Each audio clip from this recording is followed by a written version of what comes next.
Je m'appelle Louis Michel, je suis président du SAGE et on va écrire un projet territoire pour la gestion de l'eau pour les années à venir, parce que on voit bien que cette ressource est en tension sur toute la planète. Parce que c'est pas le petit bout de la Mayenne, c'est toute la planète qui est en tension et elle va sans doute circuler différemment, elle va tomber au sol différemment et malgré tout, il va toujours falloir qu'elle s'infirme et qu'elle soit là pour tous les humains et tous ceux qui vivent avec l'eau. Et donc, je suis heureux de vous accueillir, Mme Florence Abetz, chercheur au CNRS. Vous avez la parole pour nous convaincre, et donc je vous donne le micro. Monsieur Anthony fait une présentation. Donc, bonjour à toutes et à tous. Merci pour votre présence aujourd'hui. Pour cette double conférence sur les défis de l'adaptation au changement climatique. En fait, on fait ça dans le cadre du mois du climat. C'est un mois qui a été mis en place par le département de la Mayenne pour aborder tous les enjeux du changement climatique. C'est réalisé par de nombreuses structures sur tout le département de la Mayenne. Et donc aujourd'hui, on va vous présenter deux conférences sur le défi de l'adaptation au changement climatique. Une première conférence par Mme Florence Abetz, qui a été présentée par M. Michel, et une seconde conférence de M. Serge Saka, agroclimatologue. Mais juste avant, du coup, moi je me présente, je m'appelle Anthony Martin, je suis animateur de la commission locale de l'eau du SAGE Mayenne. Donc l'idée c'est de vous présenter un peu qu'est-ce que la commission locale de l'eau, qu'est-ce que le SAGE Mayenne. Donc en fait on travaille pas sur, on est employé par le département de la Mayenne, mais on travaille sur un bassin versant. Un bassin versant, c'est l'endroit où toutes les gouttes d'eau convergent vers le même point.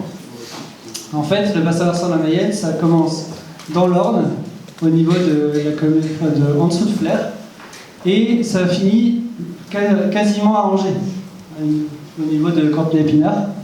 Et donc, il y a la confluence entre la Mayenne, la Sarthe et le Loir qui crée la Maine et qui après se jette dans la Loire. Donc, c'est 265 communes, 5 départements, donc la Mayenne, l'Ille-et-Vilaine, l'Orne, le Maine-et-Loire et la Manche, et 3 régions. Donc le SAGE Mayenne, en fait, c'est un document de planification, c'est un document réglementaire sur l'eau, mis en place du coup par des élus du territoire. Donc il y a 3 collèges en fait. Un collège des collectivités territoriales, donc c'est les élus des communes, des EPCI, donc des communautés de communes, des syndicats d'eau. Il y a un collège des usagers, donc les fédérations de pêche, les chambres d'agriculture, les associations environnementales, et un collège des représentants de l'État. Donc en fait, on met toutes ces personnes autour de la table et on essaye de travailler sur des objectifs pour améliorer la qualité de l'eau, améliorer la qualité des milieux aquatiques et améliorer la quantité d'eau sur le territoire. Donc le premier SAGE il a été créé dans les années 2000, donc ça commence à dater. Et le second SAGE a été validé en 2014, donc il y a 10 ans. Dans le cadre, donc aujourd'hui on va parler plutôt de changement climatique en lien avec l'eau. Donc le SAGE prend en compte le volet gestion quantitative en traitant de la question de la gestion équilibrée des prélèvements. L'objectif c'est que les prélèvements ne dépassent pas la capacité de la ressource disponible compte tenu de la nécessaire alimentation en eau des écosystèmes aquatiques. Donc en fait dans ce cadre-là, l'année dernière du coup la commission locale de l'eau a décidé de s'engager dans un projet de territoire pour la gestion de l'eau. En fait, ça va être 2 grandes études sur la quantité d'eau et un plan d'action qui va être mis en place par l'ensemble des acteurs pour pouvoir améliorer la quantité d'eau sur le territoire, sur le bassin versant. Donc aujourd'hui, je vous ai présenté tout à l'heure, de 15h à 16h, on va avoir la conférence de Mme Florence Abetz, de 16 à 17, la conférence de M. Serge Saka. L'idée c'est qu'il y ait 45 minutes de conférence et qu'ensuite on passe à 10-15 minutes de questions. Donc si c'est possible de poser des questions à la fin, ce serait super. Et juste avant de passer la main à Mme Abetz, un petit focus, je ne sais pas si vous avez l'information ou sinon c'est un rappel, sur le 6 octobre. Donc, actuellement on est dans le cadre du mois du climat. Le 6 octobre, il y a un événement de clôture du mois du climat qui est à destination de toutes les personnes, donc à destination de tout le grand public. Et l'idée, c'est vraiment de voir au quotidien qu'est-ce qu'une personne pourra faire pour atténuer le changement climatique ou pour s'adapter au changement climatique. avec du coup des espaces conférences, notamment le matin à 10 h, il y a une conférence de M. Gémen, des espaces sensibilisation, des espaces solutions et des espaces mini-conférences. Donc ça, c'est vraiment de 10 h à 17 h, le 6 octobre, à l'espace Mayenne à Laval. Et pour tous. Et gratuit. Et gratuit, tout à fait. Et donc il y a un petit QR code qui est là, mais que ce sera aussi la dernière diapo de la journée. Donc si jamais vous voulez flasher le QR code, vous avez le lien directement au programme de la journée. Et au site internet qui présente le programme et le mois du climat. Et donc maintenant, je vais passer tout de suite la main à Madame Abetz. Merci beaucoup à tous d'être là aujourd'hui. Donc effectivement, on va parler eau et changement climatique, l'équilibre fragile des ressources en 2070. Bon, je vous avoue que moi, 2070, 2060, 2080, vous allez voir, c'est un petit peu la même chose, mais on va voir quelles sont les tendances à venir.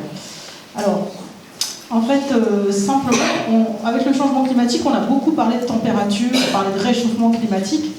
Et en fait, vous le savez très bien, le changement climatique est lié à l'augmentation des gaz à effet de serre qui, finalement, modifie le bilan d'énergie de la planète. C'est ce petit schéma-là. On voit qu'il y a des rayonnements qui sont réémis vers la planète Terre, et donc ça augmente l'énergie de la planète. Et quand on fait ça, en fait, c'est évident qu'on va modifier le cycle de l'eau. Pourquoi ? Parce que dans le cycle de l'eau, il y a aussi beaucoup d'énergie, en fait. En particulier, c'est des énergies qui sont associées au changement de phase de l'eau.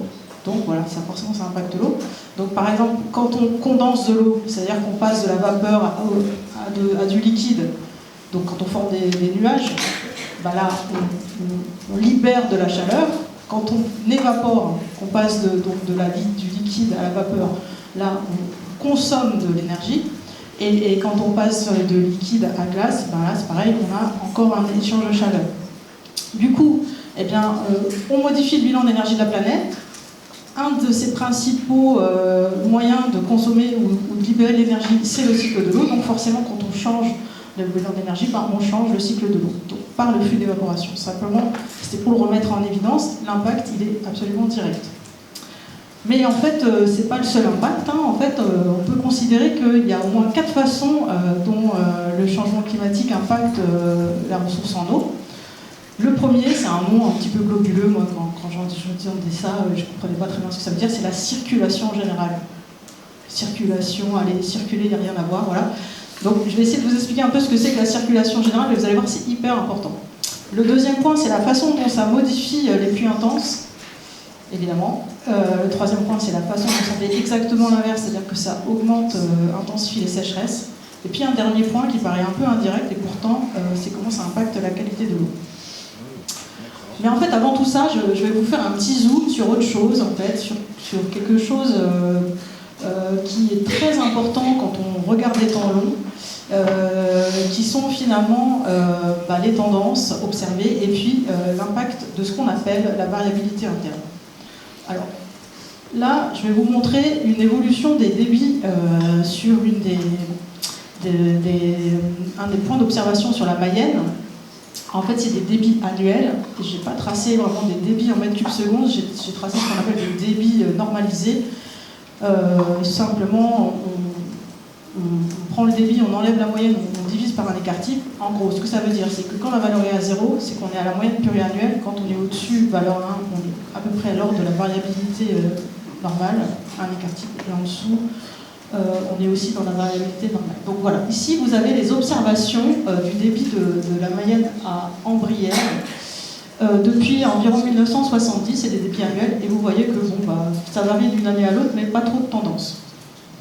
Si on regarde maintenant la même chose, mais parce que c'est très buté les débits annuels, si on regarde plutôt en moyenne glissante, je fais juste la moyenne sur quelques années, j'obtiens cette courbe-là, donc c'est pareil, on voit ça ne bouge pas trop de la droite de 0, donc c'est assez constant. Et puis si on regarde une autre station sur la Sarthe également, qui est un petit peu voisin, qui a également des tendances longues, on retrouve quelque chose d'assez similaire, donc quelque chose qui bouge un peu mais qui reste assez constant. Et en fait ça, c'est pas commun. En fait, en France, c'est assez exceptionnel d'avoir des observations comme ça. Parce que si on regarde la grande voisine, qui est la Loire, les évolutions du débit de la Loire à l'exutoire à Montjean, eh bien, c'est plutôt quelque chose comme ça, c'est-à-dire qu'on voit des cycles où finalement on a des périodes où le débit monte, puis ça redescend, et puis ça remonte, et puis ça redescend. Et sur la plupart des stations, en fait, depuis près de 40-50 ans, on a plutôt une baisse des débits, qui ne sont pas forcément complètement associés au changement climatique et qui sont associés plutôt à cette variabilité alterne, variabilité multidécennale, voire à une combinaison de ces variabilités multidécennales et variabilité et changement climatique. Donc on voit que les observations qui sont sur des plus petits bassins dans la région ne se comportent pas comme ça. Pourtant, cette tendance qu'on a sur la Loire, en fait, on a quasiment sur tous les fleuves français. Là, je vous montre des figures sur le Rhône, sur la Garonne, sur la Seine. C'est quand même des tendances qu'on observe partout et que l'on comprend plus ou moins bien, mais que l'on sait relier à un processus physique qui est en fait des variations, je dirais, assez lentes des températures de l'océan Atlantique. Donc, simplement, on appelle ça la variabilité multidécennale atlantique. Donc, en français, on appelle AMV ou AMO. Et voilà, ces variabilités, quand ils passent fréquentes parce que relativement lentes, elles peuvent jouer sur près de 20% du débit des fleuves. Donc, c'est vraiment très conséquent. Et ça peut expliquer parfois certaines tendances à la baisse ou à la hausse que l'on peut observer, qui ne s'expriment pas vraiment ici, et c'est assez étonnant. Ce qu'on va retenir pour la suite, c'est que finalement on a du mal à estimer la suite de ces variabilités dans le futur, parce que l'évolution, la téléconnexion, c'est-à-dire l'impact de ces anomalies de température sur l'océan vert, les continents, on ne connaît pas. Très bien. Donc, si on enlève cette partie-là qui est de variabilité interne, qui est une variabilité du climat que l'on sait qui se produit mais que l'on a du mal un petit peu à interpréter, donc on reprend à ces 4 principaux impacts que sont donc, modification de la circulation générale, intensification de pluies intenses, intensification des sécheresses et impact sur la qualité de l'eau. Et donc, pour vous expliquer ce que c'est que la modification de la circulation générale, je vais déjà vous illustrer le rôle de cette circulation. Donc, je prends 2 cas de météo à Laval en septembre 2024. Donc, le cas du 7 septembre où il a fait 22 degrés, il a plu presque 8 mm. Et finalement, 6 jours après le 13 septembre, il a fait 5 degrés de moins et puis il n'a pas plu. Donc, finalement, on a quand même des variations assez marquées. Bon, de température en peu de jours, on peut se demander qu'est-ce qui génère ces différences. Et si on regarde en fait d'où venaient les masses d'air qui ont impacté Laval, on regarde la circulation de la masse d'air 2 jours avant qu'elle atteigne Laval. Donc, si on voyait ici, quand il a fait chaud, l'air il venait plutôt du sud et même de la Méditerranée, et finalement c'était un air chaud chargé d'humidité qui a sans doute rencontré une vague froide et hop, il a plu et il a fait chaud à Laval. À l'inverse, le jour où il a fait un petit peu plus frais, on avait plutôt de l'air qui venait du nord et qui est donc venu impacter Laval avec un air plus frais. Donc simplement pour vous montrer que 2 situations, 2 journées comme ça différentes, avec une circulation atmosphérique très différente, ça conduit à des climats différents.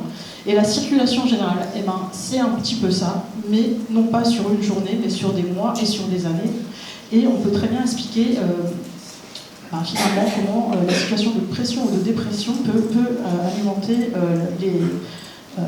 la circulation des masses d'air et donc des précipitations. Or, c'est piloté essentiellement par cette circulation générale, elle est massivement pilotée par le fait que il fait plus chaud au pôle il fait plus chaud à l'équateur qu'au pôle. Donc des gradients de température comme ça très marqués sur le globe. Et ces gradients de température, en fait, ils évoluent avec le changement climatique puisque, vous le savez, les pôles se réchauffent plus vite que l'équateur. Et donc ça modifie toute la circulation générale.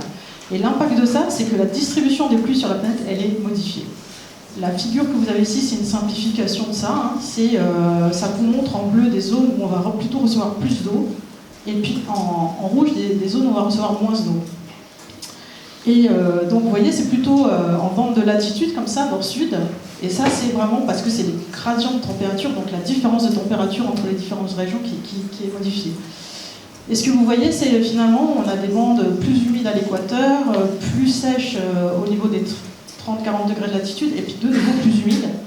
Et si on regarde où se situe l'Europe, on se situe ici, eh ben, on se situe exactement avec un sud de l'Europe qui s'assèche et un nord de l'Europe qui s'humidifie.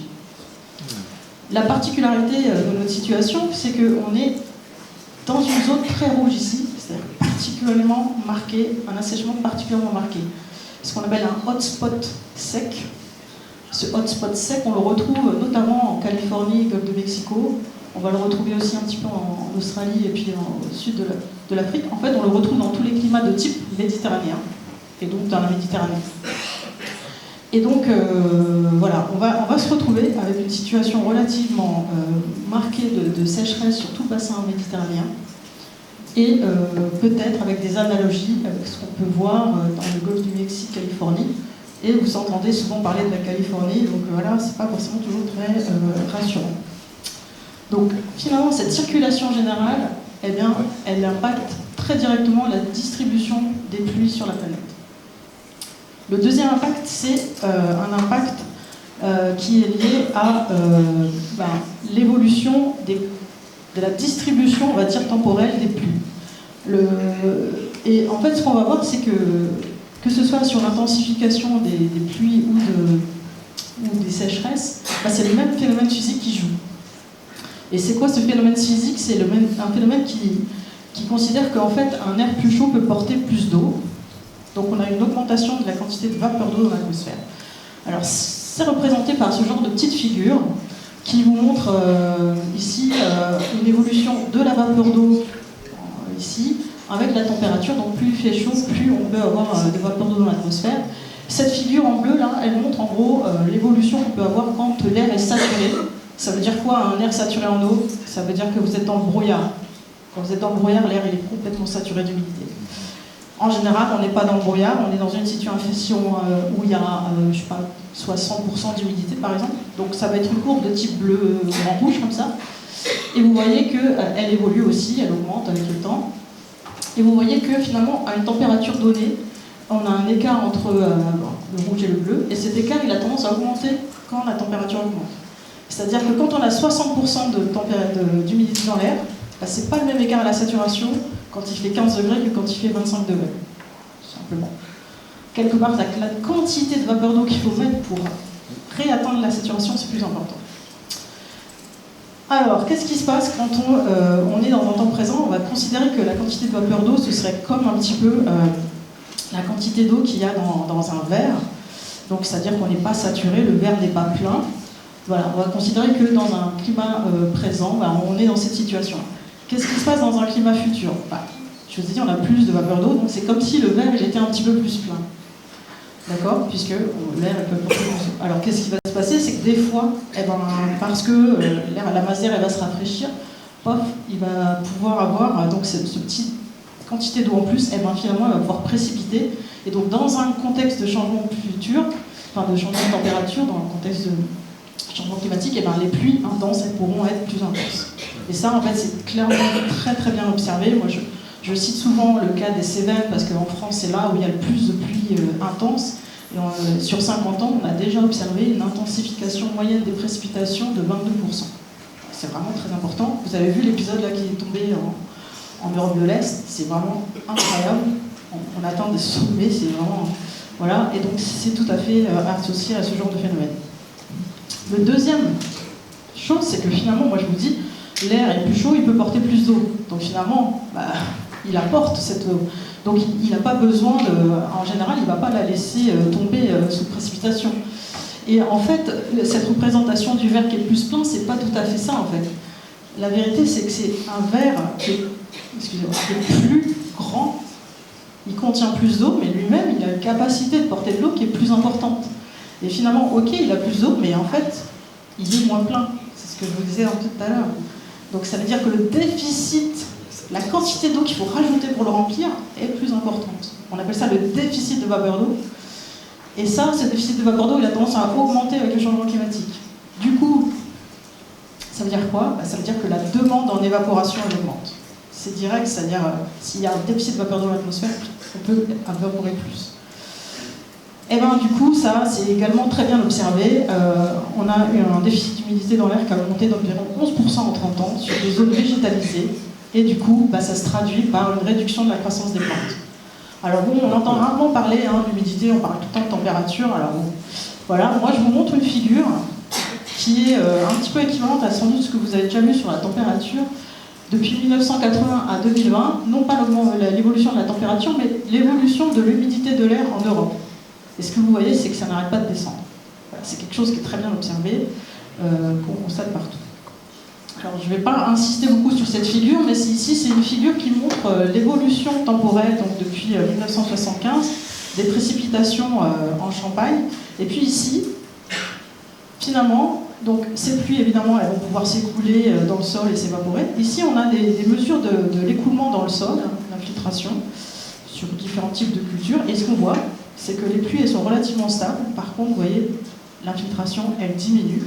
Et ça, on peut directement le relier au fait que l'évaporation augmente. Donc voilà, on a clairement un signal marqué. Alors le dernier point, c'est que il y a un impact du changement climatique sur la qualité de l'eau. Pourquoi ? Parce que le changement climatique, il va changer l'hydrologie, donc on n'aura pas forcément la même quantité d'eau dans les rivières. Et en plus, il va changer la température de l'eau, et ça va modifier les capacités des algues de se développer. En particulier, on va pouvoir amener parfois plus de rayonnement, plus de température, et parfois de l'eau plus stagnante. Et ça va conduire à du développement d'algues donc sur les rivières, comme vous pouvez voir ici.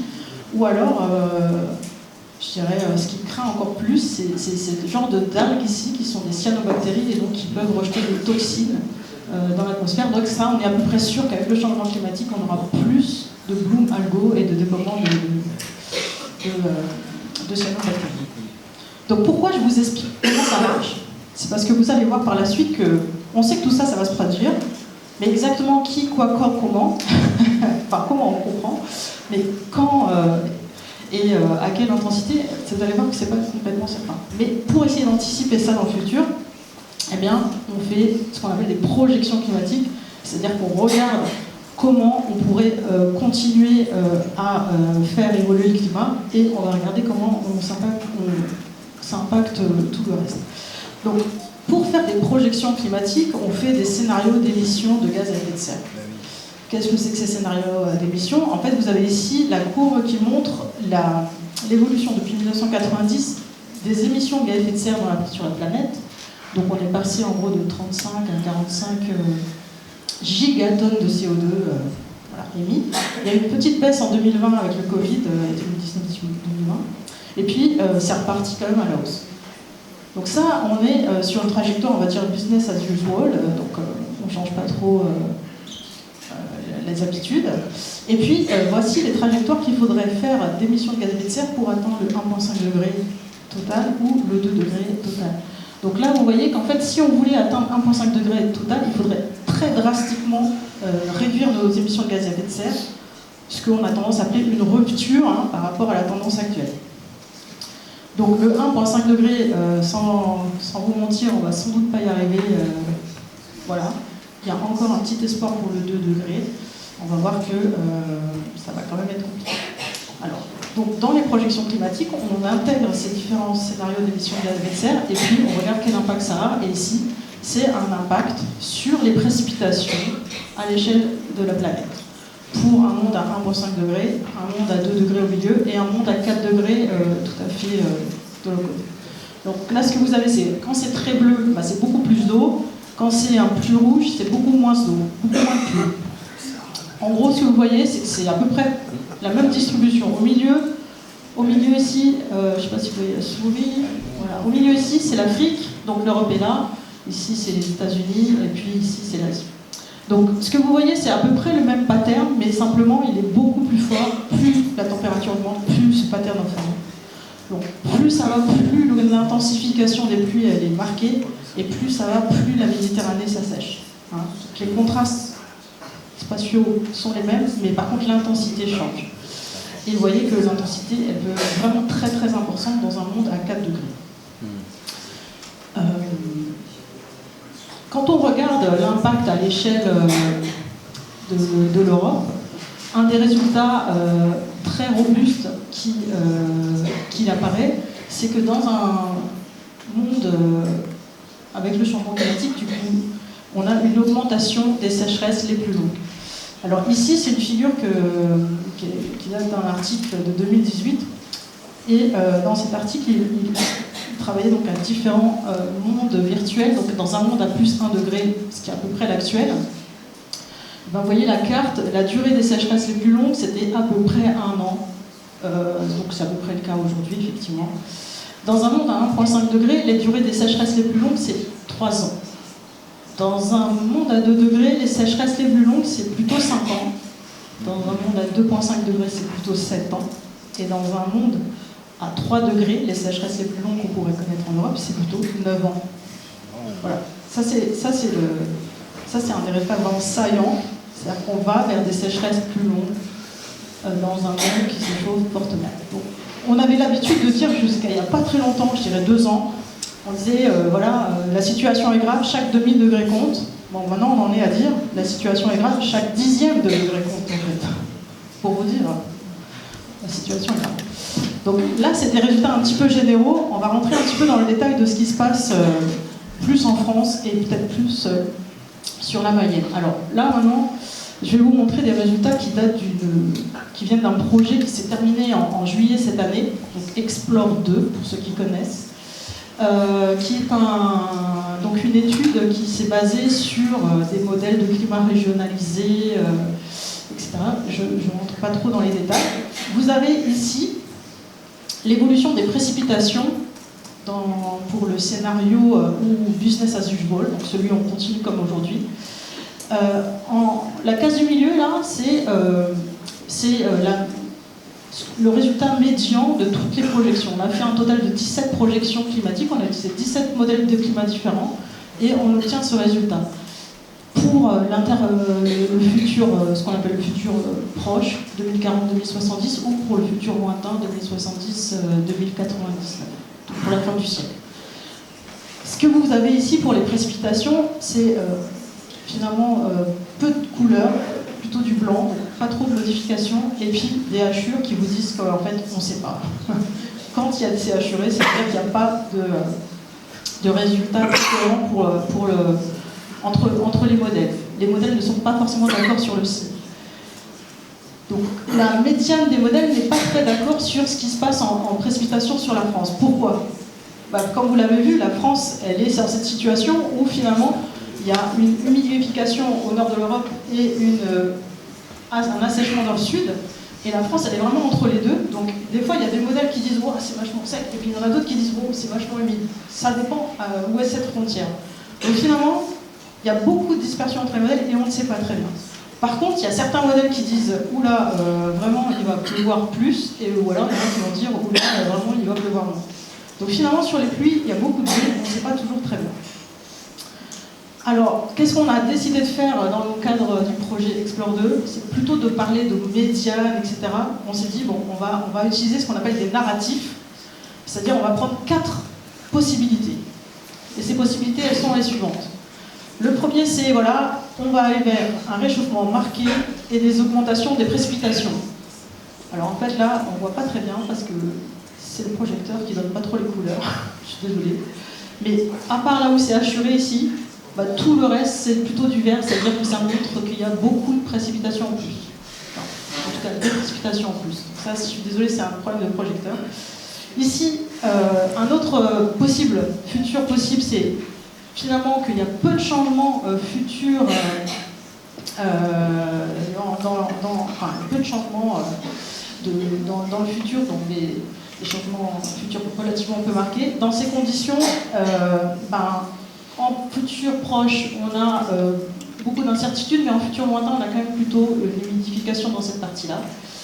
Ensuite, on a un fort réchauffement et fort assèchement en été et en annuel. Et donc là, dans le futur proche, toujours pas beaucoup de cohérence de signes, mais par contre, dans le futur lointain, on a un assèchement très marqué dans le sud de la France. Et puis ensuite, un fort réchauffement et des forts contrastes saisonniers sur les précipitations. Et là, effectivement, on retrouve des zones qui s'assèchent assez bien dans le sud de la France. Donc clairement, vous avez compris, vous êtes dans une région où il y a beaucoup d'incertitudes sur les précipitations, sauf finalement pour les scénarios un peu théoriques. Qu'est-ce que ça va donner sur les débits? Alors, je vous montre des résultats sur la station, sur les débits de la Mayenne à Laval. Donc, une reconstitution, on va dire, ici sur le temps présent, avec la dispersion des modèles, et puis les 4 couleurs qui correspondent à nos 4 scénarios, donc peu marqué, très marqué, etc. Donc ça, c'est le temps présent, ok. Et ça, c'est un temps présent un petit peu singulier, c'est un temps présent où on n'a pas pris en compte les prélèvements. Toutes les simulations qui sont faites dans l'Explore 2, il n'y a pas de prélèvement. Donc, dans un futur proche, eh ben, ce qu'on voit, c'est que les étiages, c'est-à-dire les bas débits, eh ben, ils vont être plus longs. Donc, si je reviens avec la diapo d'avant, avant, en temps présent, vous voyez qu'ici, on a des débits qui sont assez proches de cette figure noire là, qui sont la réanalyse. Et si on regarde en futur, eh bien, on s'en éloigne fortement, en particulier en fin de saison, parce que du coup, il y a un assèchement très marqué de ces débits en cette saison. Et si on regarde en futur lointain, eh bien, non seulement l'étiage est plus marqué, mais également on a tendance à avoir certains scénarios qui donnent des débits plus faibles tout au long de l'année. Donc, beaucoup d'incertitudes, beaucoup de choses qu'on ne sait pas très bien définir, mais quand même, en gros, des étiages qui pourraient être plus faibles. Si on regarde à l'échelle de la France maintenant, ce que ça donne, eh bien, on retrouve un dipôle avec un sud de la France où on est assez clair, qu'on va assécher les débits, et un nord de la France où c'est un peu moins clair. On a quand même une tendance à l'augmentation en médiane des débits. Mais finalement, quand on regarde les 4 narratifs dont je vous ai parlé, eh bien, on peut constater que pour le sud de la France, ils sont tous d'accord, il y aura moins de d'eau. Pour le nord de la France, eh ben, pour certains, il y a une très forte diminution des débits, et pour d'autres, c'est pas le cas. Voilà. Alors, ok, le futur n'est pas certain, tant mieux. Ça veut dire que tout n'est pas écrit, on peut encore agir aussi pour réduire les impacts. Et donc se préparer non seulement à diminuer les émissions de gaz à effet de serre, mais également à s'adapter. Et ce qu'il faudra retenir, donc, c'est qu'on ne pourra pas anticiper l'évolution précise de la ressource en eau dans les décennies à venir, mais on doit, malgré tout, s'attendre à des situations extrêmes. Alors, ça, c'est vraiment pour ce qui est du changement climatique. Mais comme vous le savez, la ressource en eau, elle n'est pas uniquement affectée que par le changement climatique. Il y a de nombreuses activités humaines qui ont un impact direct ou indirect. Donc effectivement, là je vous ai fait des projections, je vous ai montré des projections climatiques qui étaient réalisées sans aucun impact, évolution des impacts humains. Mais en vérité, ce n'est pas le cas, puisqu'il y a des impacts qui sont très directs sur la ressource en eau. Hein. On va citer typiquement les barrages qui barrent, comme on l'a dit, les cours d'eau. On va citer les prélèvements. Bon, là, j'ai mis surtout des prélèvements agricoles, parce qu'on verra à l'échelle mondiale, c'est surtout eux qui comptent. On a évidemment l'artificialisation des sols, très important comme impact, et puis tout ce qui est déforestation, intensification agricole, et puis aussi la pollution. Tout ça, ça impacte la ressource en eau. On va faire un tout petit zoom sur chacun de ces impacts. Si on prend les barrages, bon, alors ici, on est dans une région où il y a beaucoup de plans d'eau artificiels, hein, mais en fait, ce n'est pas la seule région du monde. En France, on considère qu'il y a environ 800 000 plans d'eau. En fait, c'est des chiffres assez récents, ça n'avait pas il n'y a pas très longtemps. On pense que 98% de ces plans d'eau, ils sont d'origine artificielle, hein, d'origine humaine. Ça représente presque 1% de la France, en surface. Et en évaporation, donc une étude récente a montré que ça représentait environ 1 milliard de mètres cubes, donc on ne sait pas trop bien ce que ça représente, mais ça représente 20% de la consommation d'eau en France, donc c'est quand même vraiment important. Et bien sûr, à ces impacts purement quantitatifs sur les ressources en eau, évidemment, il y a aussi des impacts sur la biodiversité, puisque les poissons ils se retrouvent coincés par les barrages et puis avec de l'eau qui ne stagne plus. Il y a un transfert de sédiments qui est affecté et la température de l'eau qui est modifiée. Ça, c'est un premier impact. Un second impact, ce sont les prélèvements. Donc, à l'échelle du monde, en fait, c'est vraiment... vous avez ici une évolution, la courbe depuis 1970, on va dire, une estimation de l'évolution des prélèvements d'eau à l'échelle de la planète. La courbe en bleu ici, vous voyez, ça n'arrête pas de monter. Et la majorité de ces prélèvements, ils sont pour l'irrigation. Donc c'est pour ça qu'on souvent on illustre ça par l'irrigation à l'échelle mondiale. Heureusement, ça s'associe quand même à une augmentation de la productivité agricole, au moins ça sert à quelque chose. Mais voilà, on a à l'échelle du monde 2/3 de l'eau qui est prélevée pour l'irrigation et 3/4 de l'eau qui est consommée pour l'irrigation. En France, c'est beaucoup moins. On n'a que 9% des prélèvements qui sont liés à l'irrigation. Mais c'est quand même 45% de la consommation, donc c'est quand même beaucoup. En France, on connaît mal la partie abreuvement, mais ici, sur le bassin de la Mayenne, il y a une étude qui a été faite, donc le PTGE qui a été présenté tout à l'heure. On voit que selon les sous-bassins, il y a des endroits où c'est l'irrigation qui domine, c'est pas très, il n'y en a qu'un. Élevage, c'est 6 sous-bassins. L'évaporation des plans d'eau, c'est 4 bassins. Et l'eau potable, c'est 7 bassins où c'est le prélèvement qui domine. Voilà, c'est pour donner une idée. Si on regarde les prélèvements, en fait, ils sont très impactés par l'évolution climatique, en l'occurrence des sécheresses. Ici, vous avez la carte des restrictions d'usage, donc des arrêtés sécheresse qui datent d'hier, je crois. Et ce qu'on voit, c'est que en Mayenne, on est déjà à un niveau de vigilance et voire à un niveau d'alerte sur un sous-bassin. Et en fait, à cette époque de l'année, fin septembre, mi-septembre, en fait, depuis 2012 où ces cartes sont publiées, eh bien, il n'y a eu qu'une année où il n'y avait pas d'arrêté sécheresse en cette saison. C'est-à-dire que ça fait 12 ans qu'il y a des arrêtés sécheresse fin septembre en Mayenne. C'est pour dire que c'est quand même assez récurrent. Ensuite, donc l'autre impact, c'est l'artificialisation du sol. Évidemment, c'est hyper important, c'est pas pour rien qu'il y a des lois qui s'appellent zéro artificialisation nette qui ont été faites, ça impacte aussi fortement l'eau. Et ça l'impacte de façon vraiment très nuisible, dans le sens où, dans un milieu naturel, en fait, quand il pleut, on considère que, en gros, c'est pas tout à fait les bons chiffres, mais il y a beaucoup d'eau qui s'infiltre, pas mal d'eau qui s'évapore, et puis un tout petit peu d'eau qui ruisselle. Dans une ville, en fait, vous avez les chiffres qui sont complètement modifiés. Vous avez très peu d'eau qui s'infiltre, pas beaucoup d'eau qui s'évapore non plus parce qu'il n'y a plus de place, mais par contre, vous avez beaucoup d'eau qui ruisselle, et ça va contribuer à générer des épisodes d'inondation qui ne sont pas très favorables. Donc, lutter contre l'artificialisation du sol, c'est un mode d'adaptation bienvenu.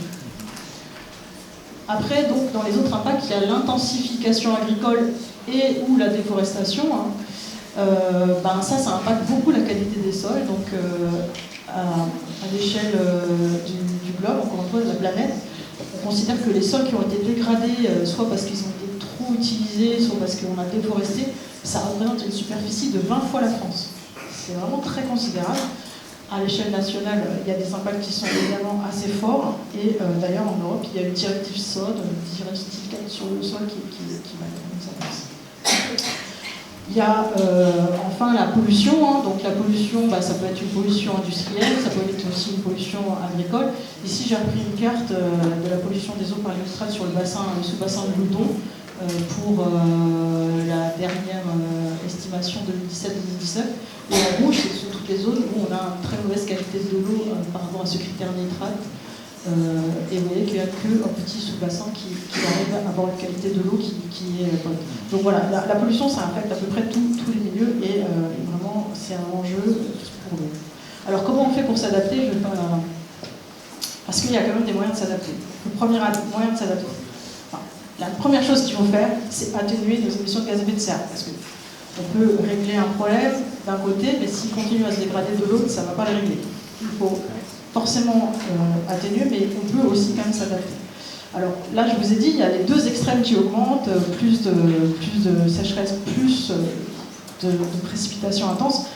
Souvent, le réflexe, c'est de dire, bon, voilà, on va prendre l'eau en excès, et puis on va la rendre disponible en période où il en manque. Donc, souvent, un des éléments qui vient, c'est pour ces problèmes, c'est à la fois de lutter contre les sécheresses et de lutter contre les inondations. Donc, pour s'adapter aux sécheresses, souvent, dans les deux cas, souvent on pense aux barrages. Et ces barrages, finalement, ils permettent de stocker de l'eau, enfin le stockage de l'eau, si vous voulez. Ils vont permettre de donner de l'eau en hiver, en été, et de le prendre en hiver quand peut-être potentiellement il y en a trop. Donc, pour ce qui est de la solution d'augmenter l'offre par le stockage, on sait qu'il y a un problème qui est lié que ces stockages, quand on les développe, finalement, on a tendance à utiliser plus d'eau. C'est un petit peu ce cercle-là que je vais juste développer juste après. Et puis, quand on pense à l'adaptation aux sécheresses, eh bien, il y a une autre solution que le stockage, c'est effectivement, ou en tout cas que l'augmentation de l'offre, c'est effectivement de réduire la demande, et on regardera tout à l'heure un petit peu comment le faire. Pour ce qui est de ces fameux gestion des sécheresses par l'augmentation de l'offre, donc comment on fait pour utiliser, on va dire, le stockage pour s'adapter aux sécheresses. Donc ça, c'est vrai que ça peut marcher un peu, mais en fait, on a tellement utilisé cette méthode d'augmenter la disponibilité de l'eau via le stockage que l'on connaît aussi des effets pervers, des effets rebonds, que je vous explique ici, c'est-à-dire que en fait, quand il y a des restrictions d'usage, comme on utilise cette eau, on a des conséquences économiques, du coup, voilà, il y a des conséquences sociales, une pression sociale, du coup, on recrée des réservoirs, et ouf, on a augmenté notre approvisionnement en eau. Seulement, ce qui se passe, c'est qu'on n'est pas dans un climat constant, donc du coup, il y a une tendance hydroclimatique qui n'est pas tout à fait favorable, et hop, on retombe en restriction d'usage. Et donc là, hop, on retombe dans la boucle. Sauf qu'en plus de ça, le fait d'avoir eu un stockage qui a quand même augmenté, et donc de l'eau qui semble facilement disponible, et souvent les tendances socio-économiques font que la demande en eau, elle augmente, et du coup, on retombe plus vite en restriction. Et tout ça, ça fait que finalement, on a une dépendance à l'approvisionnement en eau qui est accrue, et du coup, on a une vulnérabilité qui est accentuée et des conséquences économiques qui sont exacerbées. Donc, ce process, il est connu. Pourquoi ? Parce que, en fait, c'est quelque chose qui a été utilisé dans plein de pays. Et on sait que, oui, ça peut servir, mais quand même, il y a de gros soucis de verrouillage technique. Plus on augmente l'offre, plus on augmente la demande, plus on augmente la vulnérabilité. L'autre solution pour réduire, pour les sécheresses, ça reste la réduction de la demande. Donc, on a vu qu'en Mayenne, il y avait un projet là-dessus pour réduire les consommations d'eau. Mais ce qu'on peut constater, c'est que souvent, quand on parle d'économie d'eau, eh bien, on parle plutôt d'efficacité de l'usage de l'eau plutôt que de la sobriété. Et ça, c'est important de faire la distinction entre les deux, parce que dans un cas, l'efficacité, ça veut dire qu'on va tenter d'augmenter la performance, c'est-à-dire de faire plus avec moins, mais d'avoir une consommation quand même importante, mais donc simplement responsable. Et tout ça, ce que ça va faire, c'est qu'on va avoir une réduction relative de la consommation en eau, mais pas une réduction totale. Alors que quelque part, si on a moins d'eau, quelque part, il faut quand même un petit peu de frugalité, c'est-à-dire faire mieux avec moins ou faire moins avec beaucoup moins. Il faut consommer moins, finalement, et avoir une réduction de la consommation d'eau qui est absolue, finalement, moins de mètres cubes et pas en pourcentage. Donc, il faut faire attention à ça, c'est pas si évident, on va dire. Donc, j'ai malheureusement raté le diapo, mais ce que je voulais vous dire aussi sur les barrages, c'est que vous avez peut-être vu avec cet épisode-là, c'est que quand il y a des épisodes très intenses, oui, les barrages, ça peut stocker de l'eau. Mais il y a un problème aussi, c'est que ça peut rompre. Et ça, c'est un élément très important, c'est-à-dire que si on construit des nouveaux barrages, il faut vraiment faire attention à ce qu'ils soient adaptés à des intensifications de pluie très importantes. Et puis pour ceux qui existent, il faut faire attention à ce qu'ils résistent à des épisodes vraiment qu'on n'a pas connus ces dernières années. Un autre point qui vient d'une figure du syndicat de Loudon, donc voilà, d'autres façons de s'adapter, c'est lutter contre l'accélération des écoulements. Donc, ce qu'on a fait depuis des années, c'est qu'on a modifié nos bassins versants. On est passé de cours d'eau comme ça qui méandraient tranquillement dans un bassin, avec une nappe qui est connectée à la rivière et une agriculture, disons, pas très intense. Et on est passé à ce système-là, c'est-à-dire avec finalement des champs qui sont beaucoup plus cultivés, des drainages agricoles, parce qu'on ne pouvait pas forcément rentrer avec les tracteurs dans les champs, pour que ces drains puissent s'écouler bien dans la rivière. Et on a ce qu'on appelle rectifier la rivière, donc c'est-à-dire que non seulement on l'a rendue linéaire, mais on l'a souvent aussi approfondie. En approfondissant la rivière, on a finalement rabaissé la nappe. Et finalement, l'eau qui était avant stockée dans les sols et dans la nappe, on l'a évacuée dans la rivière et elle est partie assez rapidement. Ce qui fait qu'on a réduit les stocks d'eau dans les sols et dans la nappe. Et finalement, souvent, pour remédier à ça, on a fait un barrage dans la rivière. Donc, pendant longtemps, on a fait ça pour des raisons un petit peu pratiques d'intensification agricole. Et donc, un des moyens de s'adapter, c'est finalement aller dans l'autre sens, hein, de renaturer les rivières, de remettre des couverts végétaux, des haies, des ripisylves, etc. Et pour reconquérir les stockages d'eau dans les sols. Donc, moi, ma maman, elle me disait, faire et défaire, c'est toujours travailler. Voilà. Un autre moyen de s'adapter, donc, c'est de travailler sur la qualité des sols. Hein, donc, on regagner une bonne qualité des sols, donc désimperméabiliser, bien sûr, mais aussi stopper l'artificialisation des sols et améliorer la qualité, notamment des sols agricoles, mais c'est vrai aussi pour les jardins, en fait. Hein. Donc, ce qu'on considère un sol en bonne santé, c'est un sol qui contient de la matière organique, qui est riche en biodiversité, qui a une fertilité chimique qui est équilibrée, du coup, qui a également une bonne structure du sol, qui va être capable de maintenir l'eau dans les sols, mais aussi, en plus, double effet positif de stocker du carbone, et donc, du coup, convertir en matière organique. Et ça, voilà, c'est quelque chose qu'il faut regagner. Dans le fait de lutter contre l'accélération, bien, on a un effet avec le drainage agricole, donc ces fameux drainages qui permettent d'évacuer plus rapidement l'eau dans les sols pour pouvoir, pour que les plantes finalement n'aient pas le pied dans l'eau et que les tracteurs puissent rentrer dans les champs. Il y a beaucoup de régions, de départements en France où on peut à la fois drainer et irriguer, donc c'est peut-être pas ce qu'il y a de plus malin. Donc normalement c'est pas les mêmes parcelles, mais c'est pas toujours évident, voilà.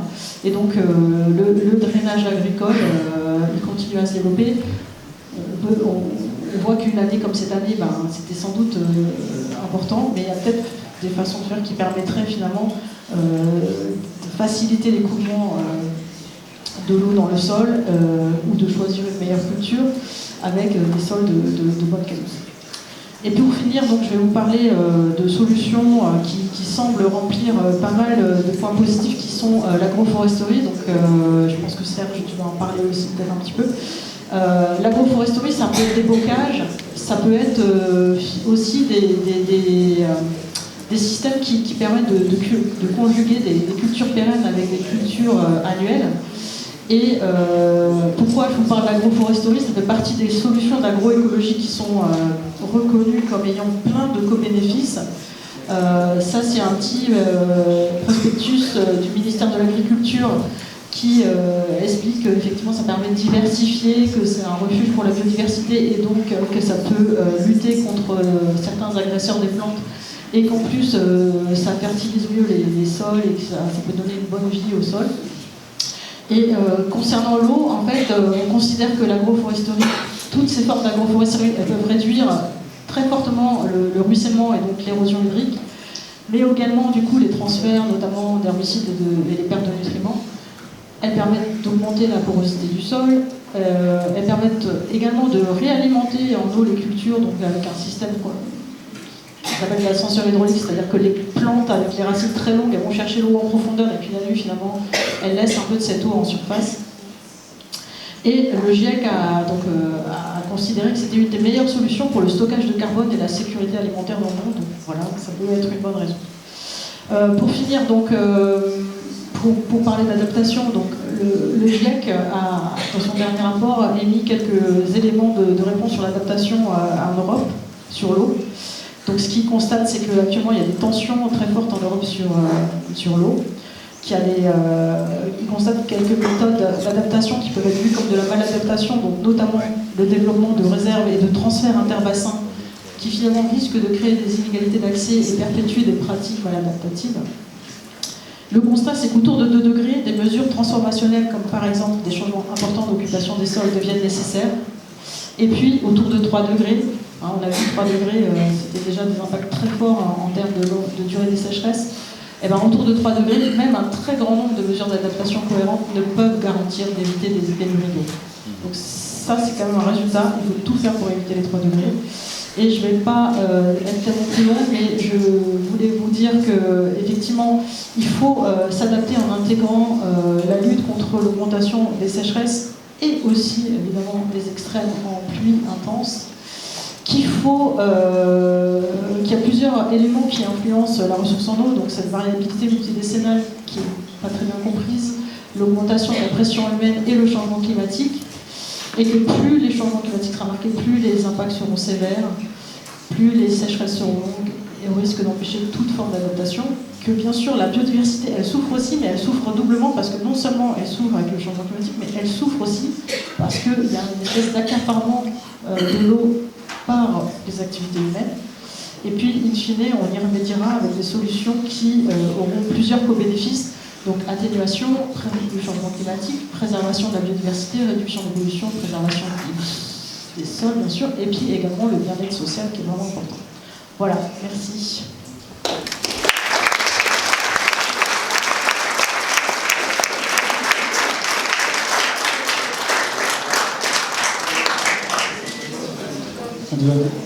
Merci beaucoup.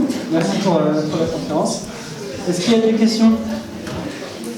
Juste sur l'avant-dernière diapo, sur les éléments dont évoque le GIEC, je voulais juste savoir si le GIEC s'était clairement positionné en défaveur des méga-bassines qui sont construites dans les Deux-Sèvres, par exemple, ou c'est sur un autre sujet? Le GIEC a regardé les solutions. Dans le GIEC, il y a plusieurs thèmes. Il y en a un sur l'eau, il y en a un sur l'adaptation, donc notamment en Europe. Et c'est vrai que tout ce qui est stockage finalement a été évalué. Et sur le même principe que ce fameux cercle vicieux que je vous ai montré, eh bien, j'en arrive à dire que ça ne peut pas être pensé comme une solution unique, en tout cas. Voilà. Ça ne veut pas dire que ça ne peut pas être une solution ponctuellement, mais en tout cas, c'est une erreur de penser que ça pourrait être une solution, en particulier quand on pense aux sécheresses longues. Voilà. Donc oui, le GIEC traite ces sujets dans son volet de... Est-ce que vous avez tout ça, est-ce que c'est disponible, toutes ces données que vous venez de nous exposer, sur le bassin de Loudon en particulier? Oui. Et est-ce que... Alors ça se voyait pas parce que l'écran est coupé, mais en fait j'avais mis le site web où c'est accessible en ligne, qui doit être voilà, vraiment juste en bas. Je pense que ça se voyait pas. Mais je pense que je vais donner la présentation, donc voilà, c'est vraiment pas du tout lisible là. Désolée. Mais effectivement tout est en ligne, c'est sur le site data.gouv.fr. Voilà, je donnerai la présentation sur votre ça. Il y a des crues. Loudon a été en crue, a inondé des crampes, un mâle, cet hiver, comme ce printemps. Et personne, j'ai pas lu dans les journaux, qu'il y ait quelconque rapport qui était fait entre l'absence de haies tout aux alentours du bassin de Loudon en amont et les crues. Il y a plus de haies, il y a des champs verts, et voilà. Ça ne transparaît pas dans toutes les informations qui étaient diffusées à ce moment-là. Je me demande, est-ce que venir à une conférence pour avoir des informations, ou est-ce qu'à un moment donné, il y a des choses qui ne doivent pas être dites? Oui, alors en fait, vous avez peut-être vu que cette année en particulier, il y a eu des mouvements agricoles qui se sont pas mal focalisés sur les haies. Je pense que ça va aider à la communication sur le fait que les haies, c'est essentiel en fait, sur la ressource en eau, sur le fait de stabiliser effectivement les écoulements. Voilà, encore une fois, tout ce qui est bocage, enfin, le fait d'avoir des champs qui sont extrêmement grands en superficie, sur lesquels peut se générer des ruissellements et qui ne sont pas ensuite arrêtés par des banques végétalisées, des haies, etc. C'est très nuisible, effectivement. Je pense que dans les bassins, les comités de bassin, ça revient très souvent. Mais voilà, en fait, les épisodes qu'on a eu notamment cet été avec des orages très intenses et des coulées de boue, vraiment, mais c'est vrai que la relation elle était évidente et moi aussi j'ai trouvé qu'on en parlait pas assez. Mais par contre, dans les territoires, c'était souvent quand même évoqué par les gens et je pense que effectivement ça c'est présent. Donc vous avez raison, c'est très important. Que pensez de l'arrasement des petits barrages sur les cours d'eau assez modestes qui autrefois alimentaient des moulins? Maintenant, on laisse libre cours naturel à la rivière. Pour moi, c'était des petits tampons ordinaires à l'eau. Pour moi, le fait de les réduire, ça baisse, je suis pas expert, ça baisse le niveau d'eau en général de la nappe phréatique. Ça permet de cultiver au ras de la rivière, peut-être d'envoyer un peu plus de cochonneries dans cette rivière. Est-ce que c'est vraiment bénéfique? Alors, c'est vrai que l'arasement des seuils, c'est un vrai débat. Hein. Clairement, scientifiquement, déjà, c'est un apport très bénéfique pour la biodiversité.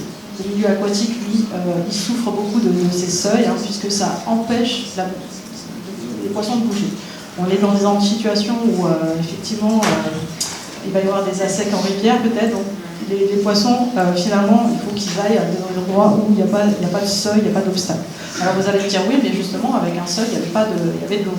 Oui, mais en fait, une eau qui stagne, qui chauffe, il y a de l'eutrophisation, finalement, il n'y a plus d'oxygène, c'est mortel pour les poissons. Donc, clairement, pour les poissons, c'est très bénéfique, et d'ailleurs, on voit très vite comment un milieu qui a été, ces seuils se sont enlevés, comment finalement le milieu peut être reconquéri. Après, d'un point de vue purement hydrologique, parce que moi je ne suis pas trop écologue quand même, d'un point de vue purement écologique, en fait, ce qu'on peut se dire, c'est qu'un petit seuil, même pas très haut, en fait, ça impacte une rivière sur le niveau de la rivière sur presque 1 kilomètre. C'est vraiment très important. Et ce qui se passe, c'est que oui, il pourrait y avoir une connexion avec la nappe, mais vous avez tellement déposé de choses que finalement, il y a une totale déconnexion, et qu'en fait, la nappe, elle n'est plus en lien, elle n'est plus à réalimenter par cette rivière, et que finalement, le moyen de reconnecter la rivière et la nappe, ça va être au contraire d'avoir une dynamique dans la rivière qui va pouvoir permettre de nettoyer finalement ces sédiments. Et oui, peut-être que vous verrez peut-être moins d'eau, parce qu'il n'y a pas le même volume, mais finalement, le débit, il sera peut-être même plus important quand vous aurez enlevé le seuil, parce que justement, cette espèce de grand plan d'eau qui se sera développé avec ce seuil, même si ça ne paraît pas grand-chose, encore une fois, ça impacte sur des distances finalement assez importantes. Ce grand plan d'eau chaude qui stagne, finalement, il va évaporer. Et vous aurez moins de perte d'évaporation avec un flux d'eau qui s'écoule. Je comprends très bien le côté patrimonial des moulins, et c'est vrai que tous les moulins, tous les seuils ne doivent pas forcément être complètement arasés, mais néanmoins, on requiert à la fois de la qualité que la quantité d'eau en enlevant ces seuils, et en plus on fait un apport très bénéfique à la biodiversité, donc c'est plutôt quand même vraiment une bonne chose. Est-ce qu'on peut extrapoler ce qu'on est en train de dire sur la Mayenne elle-même? Parce que la Mayenne, il y a la construction des écluses du 19e, je crois. Et il y a eu le barrage de Saint-Quentin un peu après. Alors, est-ce qu'on peut extrapoler ces considérations sur l'aménagement de la Mayenne? Je pense qu'en général, on peut assez bien extrapoler. Seulement, évidemment, c'est bien plus facile d'enlever un petit seuil qu'un gros seuil. Le plus gros barrage qui a été enlevé en France, c'est sur la cellule, puisque si je ne me trompe, c'est assez récent. Voilà, donc en fait, en ce moment, oui, c'est sans doute la même chose.